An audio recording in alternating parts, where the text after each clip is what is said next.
अतिथि वक्तव्य के उपरांत, अतिथि उद्बोधन के उपरांत आज के इस राष्ट्रीय वेब संगोष्ठी के जो बीज वक्ता हैं, आदरणीय प्रोफेसर ब्रजकिशोर शर्मा जी,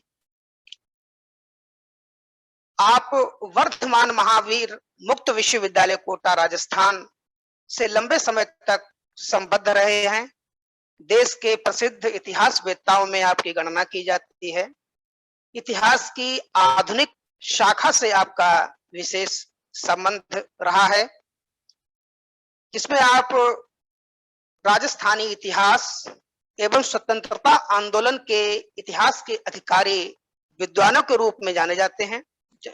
अधिकारी विद्वानों में आपकी विशिष्ट पहचान है। इतिहास के विभिन्न पक्षों को लेकर आपने 14 पुस्तकों का प्रणयन किया है, जो प्रकाशित हैं और संदर्भ ग्रंथ के रूप में विद्यार्थी उनका उपयोग करते हैं। 80 से अधिक आपके शोध पत्र प्रकाशित हैं। 75 से अधिक सम्मेलनों, संगोष्ठियों एवं कार्यशालाओं में आपकी सहभागिता रही है। आपके निर्देशन में 15 छात्रों ने शोध उपाधि प्राप्त की है। आप वर्ष 2019 में ICHR एवं 2016 में ICSSR के वरिष्ठ अध्येता रहे हैं। 1997, 2006, 2012 में आपने UGC की 3 वृहद शोध परियोजनाओं को सफलतापूर्वक पूर्ण किया। एक श्रेष्ठ परिणाम से इतिहास जगत को अवगत कराया। 1992 में एक लघु शोध परियोजना भी आपने पूर्ण की, जो कि राजस्थान के जनजातीय आंदोलन से संबंधित है। इस प्रकार शिक्षा एवं अनुसंधान के क्षेत्र में लगभग 32 वर्षों तक का आपका लंबा एक अनुभव है और आज भी आप निरंतर सक्रिय हैं। 25 शोधार्थियों ने आपके निर्देशन में अपना शोध कार्य पूर्ण कर शोध उपाधि प्राप्त की। वर्धमान विश्वविद्यालय में रहते हुए शिक्षण के साथ साथ registrar, academic director, CIQA director तथा अन्य कई महत्वपूर्ण प्रशासनिक दायित्वों का भी आपने भली भांति निर्वहन किया। आप देश की कई महत्वपूर्ण संस्थाओं के सम्मानित सदस्य रहे हैं और अपनी सक्रियता से, रचनात्मकता से देश के विद्यार्थियों को, देश के इतिहास वेत्ताओं को एवं इतिहास जगत को लाभान्वित करते रहते हैं। ऐसे विद्वान को, इतिहास के विद्वान व्यक्ति को अपने बीच पाकर गंगाशील महाविद्यालय कृत्य है, धन्य है। आदरणीय प्रोफेसर ब्रजकिशोर शर्मा जी से मैं निवेदन करता हूं कि अपने बीज वक्तव्य से आज के इस वेब संगोष्ठी से जुड़े सभी हमारे प्रतिभागी सहयोगियों को लाभान्वित करें। आदरणीय प्रोफेसर ब्रजकिशोर शर्मा जी। नमस्कार मित्रों। प्रणाम सर, आपकी आवाज आ रही, सुन पा रहे हैं। गुड। आज की इस राष्ट्रीय संगोष्ठी के अध्यक्षता कर रहे डॉक्टर NL शर्मा जी, मुख्य अतिथि प्रोफेसर रजनीश कुमार शुक्ल जी एवं विषय विशेषज्ञ प्रोफेसर अतुल कुमार सिन्हा जी, महाविद्यालय के प्राचार्य द्वेष चंद जी,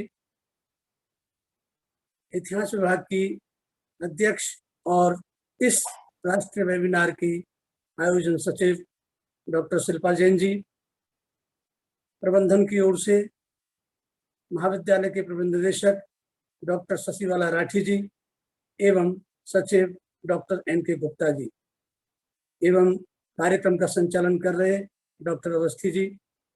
मैं अपनी बात आरंभ करूं क्योंकि आपका जो टॉपिक है ये बहुत ही अच्छा है।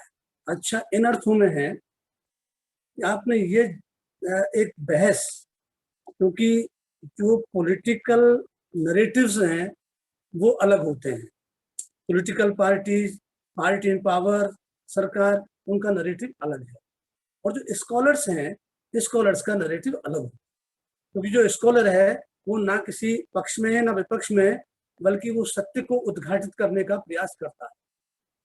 जैसा आपने टॉपिक चुना वर्तमान परिप्रेक्ष्य में स्वदेशी आंदोलन की सार्थकता, जिसे हम कहते हैं रिलेवेंस, तो आज भी क्या स्वदेशी आंदोलन रिलेवेंट है, ये एक अच्छी बहस आपने आरंभ की, इसके लिए मैं आपको साधुवाद देता हूं और इसका अनुकरण करके इस देश में इस विषय पर और भी संगोष्ठी न केवल इतिहास में बल्कि अर्थशास्त्र, राजनीति शास्त्र, समाजशास्त्र, इन विषयों में भी इसी को लेकर के बात होगी, तो निश्चित तौर पर हमें आगे बढ़ने का अवसर मिलेगा।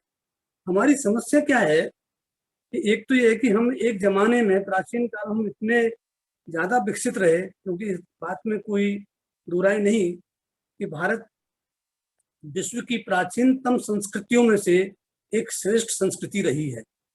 लेकिन पूर्वजों की कमाई को हम कब तक खाएंगे, या पूर्वजों का नाम ले लेकर के हम कब तक अपने को एक राष्ट्रीय स्तर का, अंतरराष्ट्रीय स्तर का जो है देश सिद्ध करने की कोशिश करें, क्योंकि हम महान थे लेकिन उसके बाद उस महानता पर पानी फिर गया और उसके बाद हम किस तरह से उठ खड़े हुए या हमने निर्माण किया या किस तरह से हम अब एक राष्ट्र के रूप में शक्तिशाली बने। तो मैं जो जब बात करते हैं स्वदेशी आंदोलन की, आप जो शब्द है स्वदेशी आंदोलन, तो जो स्वदेशी आंदोलन 1905 में आरंभ हुआ, उसकी हम और पीछे थोड़ा सा पीछे पृष्ठभूमि में जाएंगे तो पहले इस विश्व के विद्वान कार्ल मार्क्स ने 1853 में भारत में अंग्रेजी राज के शीर्षक से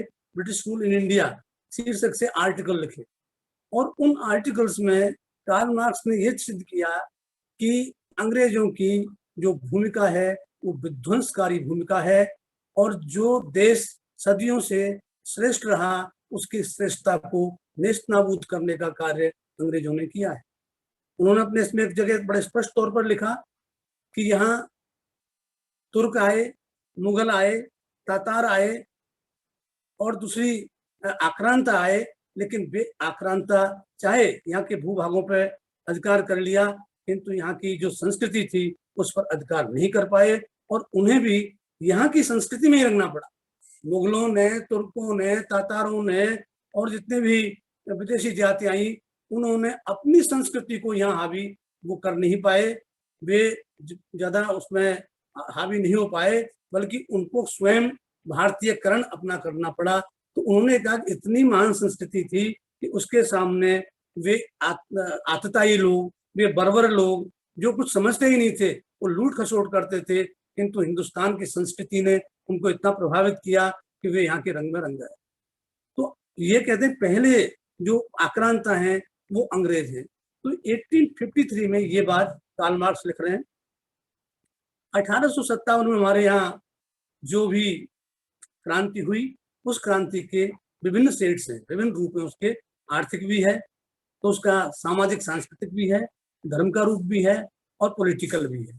तो जितने मिला जुला करके जितने महसूस किया कि भाई हमारे साथ ये जो है ज्यादती हो रही है या अंग्रेजी राज विध्वंसक है, ये हमको मिटा देना चाहता है, हमारी नस्लों को खत्म कर देना चाहता है, तो उनका हमें मुकाबला करना। उसके बाद मैं लौटता हूँ भारतीय मनीषी स्वामी दयानंद सरस्वती के, क्योंकि ये जो 19वीं सदी का समाज और विस्तार आंदोलन है उसके भी कई शेड्स हैं और उसमें ब्रह्मो समाज भी है, तो महात्मा फूले का सत्यशोधक समाज भी है, तो इसमें प्रार्थना समाज भी है, किंतु मैं बात करता हूँ आर्य समाज की। आर्य समाज की स्थापना सभी जानते हैं 1875 में हुई और स्वामी दयानंद सरस्वती भारत के पहले मनीषी हैं। ठीक है, हमारे यहाँ ज्ञान कभी से रहा होगा, लेकिन उन्होंने वो ज्ञान बताया कि स्वभाषा, स्वधर्म, स्वदेशी, जो स्व का नारा है ये उन्होंने दिया और स्वदेशी पर सबसे अधिक उन्होंने जोर दिया। और राजस्थान का मैं आपको उदाहरण देता हूँ, यहाँ कुछ देसी रियासतों में स्वामी दयानंद जी का इम्पैक्ट दिखाई देता है, जहाँ राज्य की ओर से खादी पहनना अनिवार्य 1875 में ही कर दिया। हम तो बात कर रहे हैं बाद की गांधी जी के टाइम की, लेकिन 1875 में उन राज्यों में राज्य कर्मचारियों को ड्यूटी के समय खादी पहनकर आना ये अजूबा जोधपुर स्टेट में दिखाई देता। 1875 के बाद फिर हम देखते हैं कि 19वीं सदी के अंतिम दशक में यह चेतना जागृत हो रही है हिंदुस्तान में कि हमारे आर्थिक संसाधनों को का दोहन किया जा रहा है। तो इस संदर्भ में मैं विद्वान और विद्यार्थियों से एक आग्रह करूंगा कि वे स्वदेशी आंदोलन को समझने के लिए पहले एक पुस्तक है जो एक इतिहासकार हुए प्रोफेसर बिपिन चंद्रा की पुस्तक है rise and growth of economic nationalism India, Bharat में आर्थिक राष्ट्रवाद का उद्भव और विकास। और वे 19वीं सदी कांग्रेस की स्थापना 1885 में होती है। तो 1885 के बाद किस तरह से आर्थिक विचार हमारे यहाँ या आर्थिक राष्ट्रवाद किस तरह से यहाँ उसका उद्भव हो रहा है और कैसे वो आगे जाके प्रकट होता है। तो 1891 में ऐसी कई धाराएं हमें दिखाई दी जहां हम स्वदेशी की ओर जा रहे थे। इस संदर्भ में मैं 3 पुस्तकों का और उल्लेख करना चाहूंगा जो हमें देखनी चाहिए। जो है सबसे पहले 1901 में एक पुस्तक आई जो एक अंग्रेज ने लिखी, विलियम डिग्बी। इसका नाम आप भले ही नोट कर लें, विलियम डिग्बी। तो विलियम डिग्बी की किताब थी prosperous British India. Prosperous British India का मतलब होता है समृद्ध भारत। लेकिन वो इस 1901 में जो प्रकाशित हुई पुस्तक, उसमें उसने कहा कि 1801 को अगर हम पेश करके चलें, हम ये पाते हैं 1901 में, जहां 1801 में भारत इंग्लैंड में के जो साम्राज्य है उसका सबसे धनी देश था, सबसे समृद्ध देश था। वही हम देखते हैं कि 1901 में ये सबसे गरीब देश हो गया। तो उन्होंने प्रॉस्पेरस ब्रिटिश इंडिया में उन सब बातों को इंगित किया कि किस तरह से भारत की जो धन संपदा है उसका अपहरण जो है बड़ी तेजी के साथ हुआ। और इंग्लैंड की औद्योगिक क्रांति, जिसका हम बहुत बढ़ चढ़ करके और पूरी दुनिया कहती है, उस औद्योगिक क्रांति में सबसे बड़ा योगदान भारतीय जो अंग्रेजों का भारतीय उपनिवेश था वहीं से मिलता है, जहाँ से उनको अधिक से अधिक धन और संपदा प्राप्त हुई, जिसका उपयोग उन्होंने अपनी औद्योगिक क्रांति में किया और हम एक दरिद्र देश के रूप में सामने आए। 1901 में ही दादा भाई नौरोजी की किताब poverty and un-British rule in India, इसका हिंदी अनुवाद हुआ नहीं है, मेरे दिखाई नहीं पड़ा है, लेकिन ये जो किताब है ये बड़ी क्लासिकल बुक है। और इस क्लासिकल बुक में उन्होंने स्पष्ट तौर पर जो ड्रेन थ्योरी दी धन निष्कासन की, वो सबसे महत्वपूर्ण है। और इसी समय 1902 में रोमेश चंद्र दत्त की किताब इकोनॉमिक हिस्ट्री ऑफ इंडिया प्रकाशित हुई, जिसमें भी धन निष्कासन को बताया गया। साथ ही साथ ग्रामीण कर्जदारी, बढ़ते हुए अकाल, महामारी, बढ़ती हुई गरीबी, इन जो दुर्दशा भारत की हुई उसका वर्णन इन ग्रंथों में मिलता है।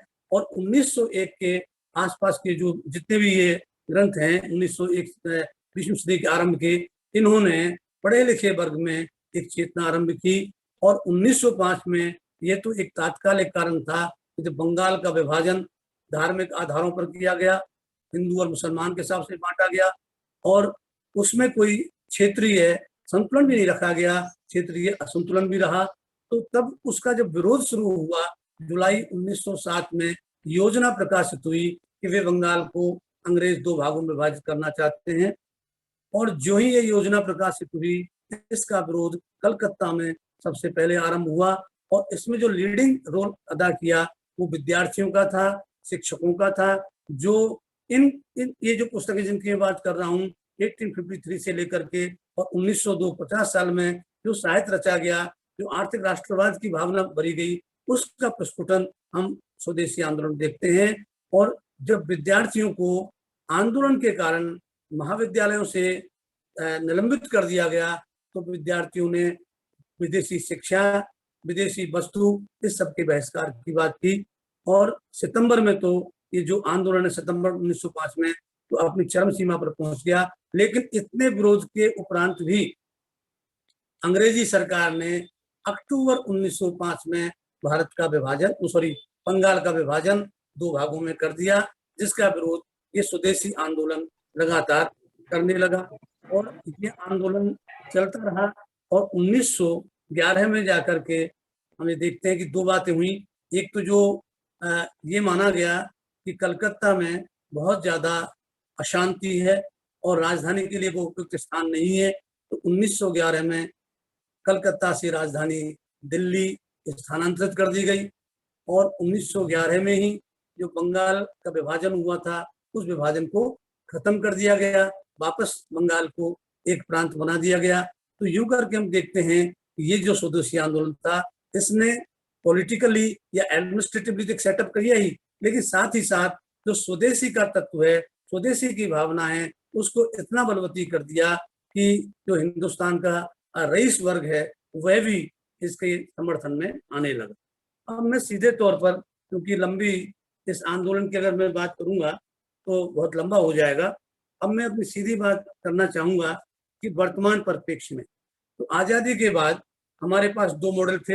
एक तो ये था कि हम अलग थलग रह करके अपनी एक स्वतंत्र अर्थव्यवस्था विकसित करें, किंतु दो विश्व युद्धों ने और संयुक्त राष्ट्र संघ और उसके पहले राष्ट्र संघ जैसी संस्थाओं ने जो अंतरराष्ट्रीय संबंधों के माध्यम से सब देशों को आपस में जोड़ दिया, तो हम अंतरराष्ट्रीय बिरादरी का हिस्सा रहते हुए कैसे हम अपनी जो है आर्थिक विकास करें और हम एक सक्षम देश के रूप में उभरें।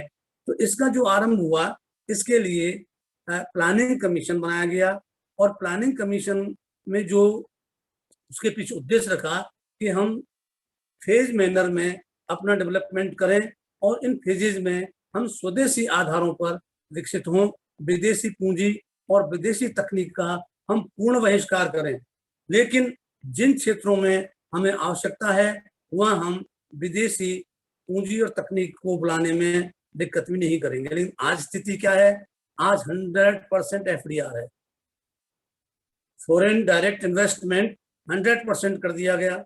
आज जो है तकनीकी कितनी भी हम ले सकते हैं, तो वैसे अगर हम 1947 को बेस करके चलें, हम ये पाते हैं कि हिंदुस्तान ने निश्चित तौर पर भारी तरक्की की है, चाहे वो ट्रांसपोर्ट का मामला हो, चाहे वो इंफॉर्मेशन टेक्नोलॉजी का मामला हो, चाहे रोड्स, रेल्स, इन तमाम चीजों में हमने प्रगति की है।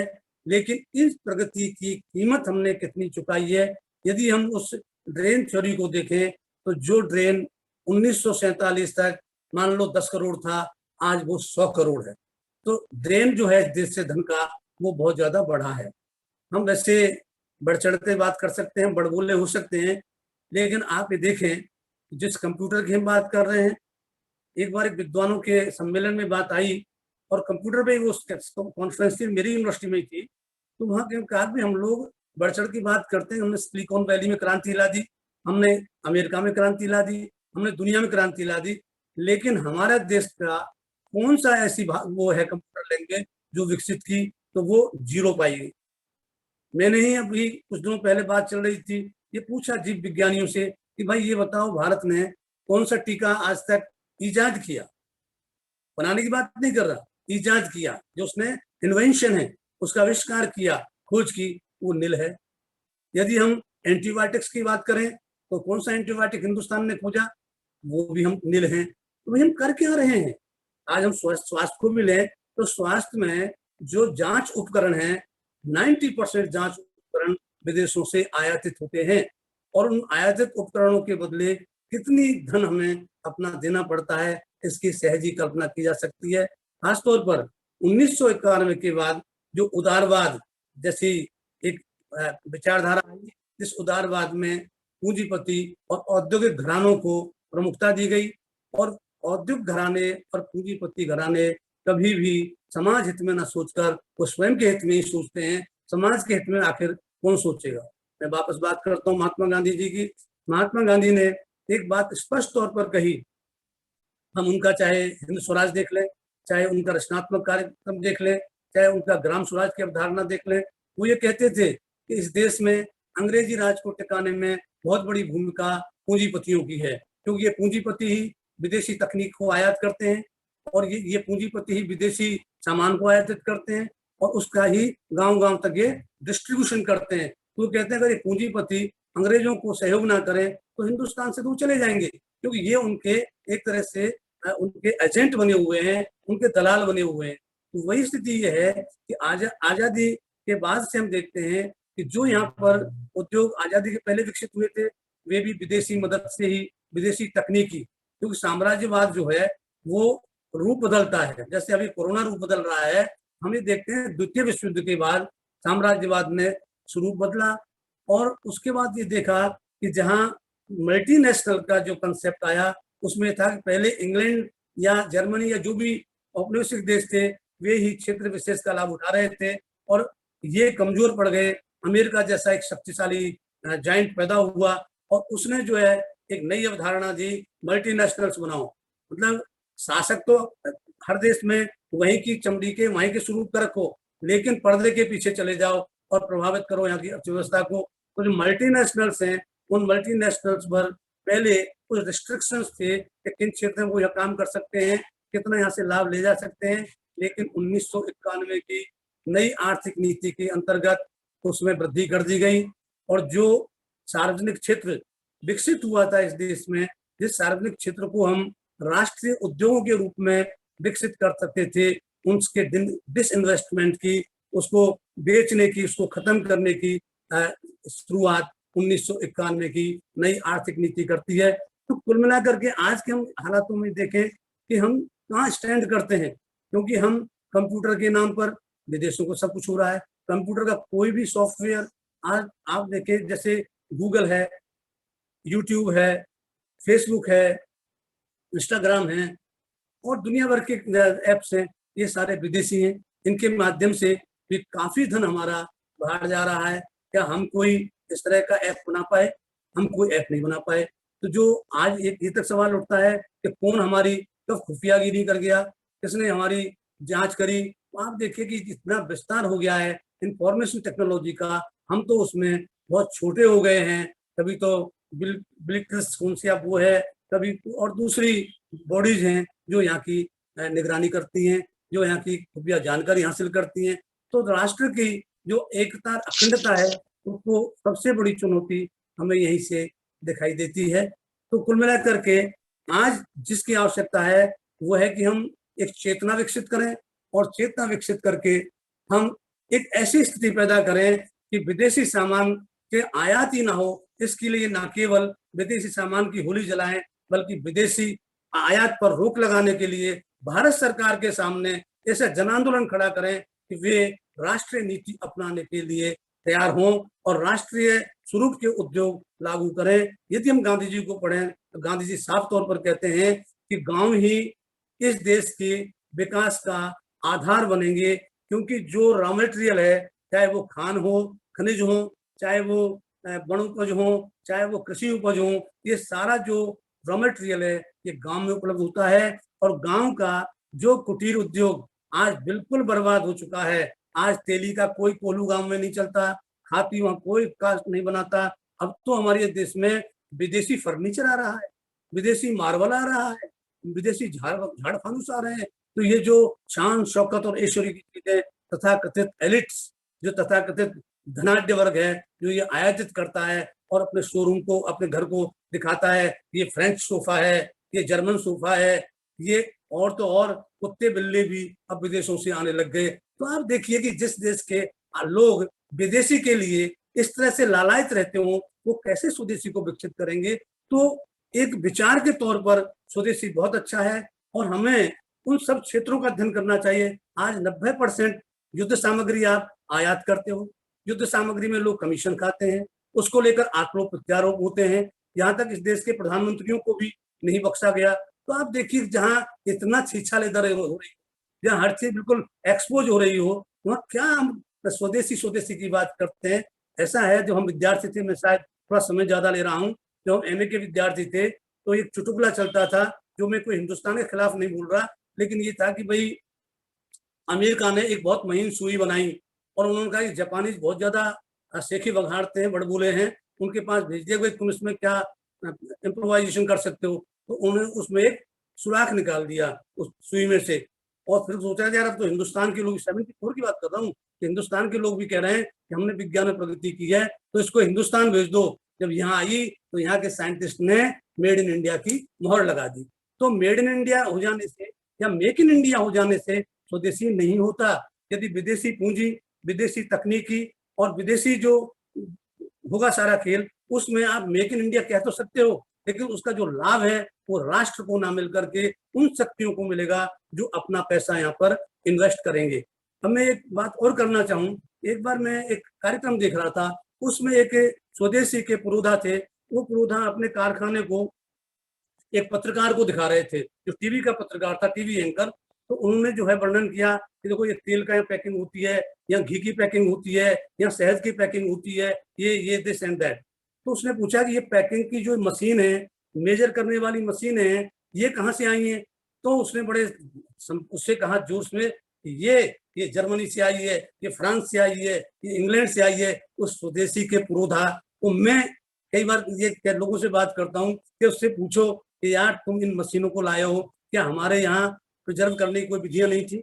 आज आप जो है सौंदर्य प्रसाधन के नाम पे देखो कितना पैसा विदेशी कंपनियां ली जा रही है, कितनी मल्टीनेशनल ली जा रही, कितना रूप निकल रहा है उससे, वो तो आपको ही पता है कितना रूप निखरा हुआ है यहाँ के लोगों का, बल्कि रूप उड़ा हुआ है। अब मैं एक बात करना चाहूंगा, सिर्फ अंतिम बात, वो ये है कि आज इस देश में सबसे बड़ी चुनौती क्या है? जलवायु प्रदूषित हो गई, नदियां प्रदूषित हो गई, नदियां खत्म हो रही हैं। जो बारहमासी नदी थी वो बरसाती नदी में तब्दील हो गई, बरसाती नदी जो है वो बिल्कुल गायब हो गई। तो आप देखें जंगल कट गए, खाने खोद ली गई। आज वनस्पति मिलना, अगर हम आयुर्वेद की तरक्की करें, जो हमारे लिए हमारी अपनी चिकित्सा पद्धति है, तो वो श्रेष्ठ पद्धति हो सकती है। लेकिन उसमें भी ऐसे व्यापारी उतर आए हैं जो असलियत तक ना पहुंच करके वो सिर्फ लाभ अर्जित करने के लिए और लोगों की जो स्वदेशी की भावना है उसको एक्सप्लॉइट करके दिन दूने रात चौगुने धन इकट्ठा कर रहे हैं और मल्टीनेशनल से मुकाबले करने के मैदान में उतरे हुए हैं, जो कोई अच्छे शुभ लक्षण नहीं है। बल्कि हम खुद ही अपना खून पी रहे हैं, अपने देशवासियों को और खाली कर रहे हैं। तो आज आवश्यकता इस बात की है कि हम स्वदेशी चिकित्सा, स्वदेशी शिक्षा का देखें अब हाल क्या है। आजादी के पहले इंग्लिश मीडियम स्कूल नहीं होते थे ज्यादा, लेकिन आजादी के बाद इंग्लिश मीडियम स्कूल गली गली में, एक एक घर में इंग्लिश स्कूल खुल गए। भाई क्यों दीवानगी अंग्रेजी के प्रति? फिर आप हिंदी और संस्कृत का, फिर हम रोना क्यों रोते पड़ते? तो आंख बंद कर लो। और अगर हमें अपनी जो विजडम रही है उसको हम सुरक्षित करना चाहते हैं, जैसे एक बात अंतिम कहूंगा कृषि के मामले में, जिसमें हम अपने आप को आत्मनिर्भर कहते हैं, किंतु आपको पता है आज भी दालों का, खाद्य तेलों का हम लोग आयात करते हैं। दालें, खाद्य तेल आयात होता है, ये बटर ऑयल आयात होता है, जो घी के विकल्प के रूप में पेश करते हैं। और कभी कभी तो प्याज जैसी चीज भी हमको आयात करनी पड़ती है। तो हम कितने आत्मनिर्भर हैं इस पे देखना होगा। दूसरा जो एक चर्चा चलती है कि फसलें तो बढ़ी, कृषि उत्पाद तो बढ़ा, किंतु इसकी गुणवत्ता खत्म हो गई। और गुणवत्ता खत्म होने से पोषण नहीं मिल पा रहा है, पोषक तत्वों का इनमें अभाव है। ज्यादातर जो वैरायटीज आई है फसलों की, वे विदेशों से आई है, जो यहाँ के अनुकूलन नहीं है, यहाँ की वातावरण में अनुकूल नहीं है। उत्पादन तो हम कर लेते हैं केमिकल्स और दूसरे फर्टिलाइजर्स के थ्रू। तो जो फर्टिलाइजर्स और केमिकल्स का जो मामला है, तो उसको भी देखना होगा, जिसका गांधी जी ने 1909 में जब लिखा, तभी उन्होंने कहा था कि यहाँ पर इन केमिकल फर्टिलाइजर्स का और कीटनाशकों का आना उचित नहीं है। और अभी भी अगर हम चाहते हैं तो हम जैविक खेती को विकसित करें, कुटीर उद्योग को विकसित करें, खादी को बढ़ावा दें। खादी जो खुद गांधी जी ने चलाई आत्मनिर्भरता के लिए, वो आत्मनिर्भर नहीं हो पाई, उसको सरकार से ग्रांट चाहिए। सरकार से ग्रांट मिलती है तो खादी सर्वाइव करती है। गांधी जयंती पे छूट देते हैं तो वो एक स्पेशल पैकेज मिलता है। और तो कुल मिलाकर के खादी का भी हमें रिव्यू करना है कि खादी संगठन क्या ठीक से चल रहा है, क्या भावनाओं के अनुरूप है। तो हम वापस अपने बीजों को, अपनी फसलों को, अपनी सब्जियों को, इनको तो कम से कम वापस मूल रूप में लेकर के आए। और जो विदेशी फल और विदेशी सब्जियां जिस ढंग से अब हिंदुस्तान में रईस लोग उपयोग करने लगे हैं, वो तो निंदनीय है। कि हमें विदेशों से किसी प्रकार का फल और सब्जी तो आयात नहीं करनी चाहिए। हमें किसी भी तरह का फर्नीचर, इस तरह का झाड़ फानूस और दूसरी सजावटी सामान का नहीं करना चाहिए। और जब चीन की हम बात करते हैं कि जिसकी झल्लड़ों के खिलाफ तो हम बोलते हैं, उसकी मूर्तियों के खिलाफ हम बोलते हैं, उसके दीपकों के खिलाफ बोलते हैं, लेकिन जो हम इंपोर्ट करते हैं चाइना से, उसका 1% नहीं है झल्लड़े, तो हार्डली 1% आप कंप्यूटर वहां से ले रहे हैं। पूरा हार्डवेयर, सॉफ्टवेयर चाइनीज घुसा हुआ है। आप जो है बिजली के उत्पादन के लिए टरबाइन्स चाइना से ले रहे हैं, रेल के डिब्बे, रेल के इंजन तक हम चाइना से ले रहे हैं। तो मेजर जो इंपोर्टर है that is government of India. तो गवर्नमेंट ऑफ इंडिया उस आयात या तो आयात ना करे, और आयात ना करे तो क्या करे, जब खुले बाजार में हो जाएगा तो उसमें जब सस्ता मिलेगा। अब जो असली दिक्कत है वो कहाँ है कि जो आपका विश्व बैंक, वर्ल्ड बैंक और ये अंतरराष्ट्रीय मुद्रा कोष IMF, ये दोनों मिलकर के आपकी अर्थनीति तय करती है। ये किसके चंगुल में? ये विकसित देशों के चंगुल में। इधर आप देखें कि जो WTO है, विश्व व्यापार संगठन, और इसके अलावा गेट समझौता, उसके माध्यम से बंधे हुए हैं। उसके लिए हमें काफी सामान ओपन टेंडर से खरीदना पड़ता है। हम अपने राष्ट्रीय स्तर पर नहीं, अंतरराष्ट्रीय स्तर पर टेंडर देना होता है एक सर्टेन अमाउंट के बाद, और उसमें कहीं का भी वो जो है बिड दे सकता है और यहाँ पे ठेका ले सकता है। तो आप ही देखिए कि ये जो अंतरराष्ट्रीय संस्थाएं हैं, जिनको ग्लोबलाइजेशन, भूमंडलीकरण जैसा स्वप्न दिखा करके हमारे जैसे विकासशील देशों को भी उस जाल में फंसा लिया कि आज वे विकसित शक्तियां नव साम्राज्यवादी शक्ति के रूप में काम करके हमारे देश की जो धन संपदा है उसको आज भी उसका दोहन करने में लगे हुए हैं। तो मित्रों, मैं एकेडमिशियन हूँ, मैं पॉलिटिशियन नहीं हूँ, ना मेरा कोई संगठन है। तो मैं तो ये कहूंगा कि ये विद्यार्थी और शिक्षक समझेंगे तो शिक्षक और विद्यार्थी ही इस देश को आगे की दिशा देंगे। धन्यवाद, नमस्कार। धन्यवाद।